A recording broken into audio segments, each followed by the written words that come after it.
Hello guys, Alappuzha കടപ്പുറത്തു നിന്നുള്ളൊരു ദൃശ്യമാണിത്. ഞങ്ങൾ രാവിലെ ചെന്നപ്പോൾ കണ്ടതാണ്. എന്താ സംഭവം എന്നറിയില്ല, പക്ഷേ ഇതെനിക്ക് തോന്നുന്നു നമ്മുടെ കണ്ടെയ്നറിൽ നിന്ന് ഒഴുകിയ ഏതോ ദ്രാവകത്തിൻ്റെയാണ്.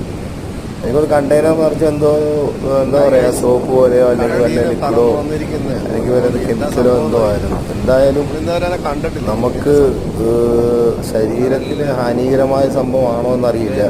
ഇതിന് മത്സ്യങ്ങൾ ഭക്ഷിച്ചിട്ട് വേറെ എന്തെങ്കിലും വിഷയം ഉണ്ടാവുമെന്നറിയില്ല. സാധാരണ നമ്മൾ കടൽ തിരമാലകൾ ഇങ്ങനെ കണ്ടിട്ടില്ല, ഇങ്ങനെ കണ്ടിട്ടില്ല. എന്ന് പറയുന്നത് നല്ല തിരമാല അടിച്ച് കയറി വരിക, കണ്ടില്ലേ, നല്ല സോപ്പ് ഇങ്ങനെ പതിഞ്ഞ അതിൻ്റെ അതിങ്ങനെ കയറി വരുന്ന പോലെയാണ് നമുക്കത് അനുഭവപ്പെടുന്നത്. നല്ല പഞ്ഞി കിടക്കുന്ന പോലെ കിടക്കുന്നത്, പറന്ന് വരുന്നത്, കാണാൻ രസമാണ്.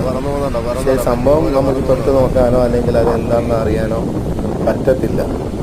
അതെന്തായാലും വിഷാംശമാണെങ്കിൽ അതും ബുദ്ധിമുട്ടാണ്. മറ്റ് കടപ്പുറങ്ങളിലും സ്ഥലങ്ങളാണോ എന്നറിയില്ല ഇങ്ങനത്തെ ഒരു സംഭവം. നമ്മൾ കണ്ടു, അത് വീഡിയോ ചെയ്തതാണ്.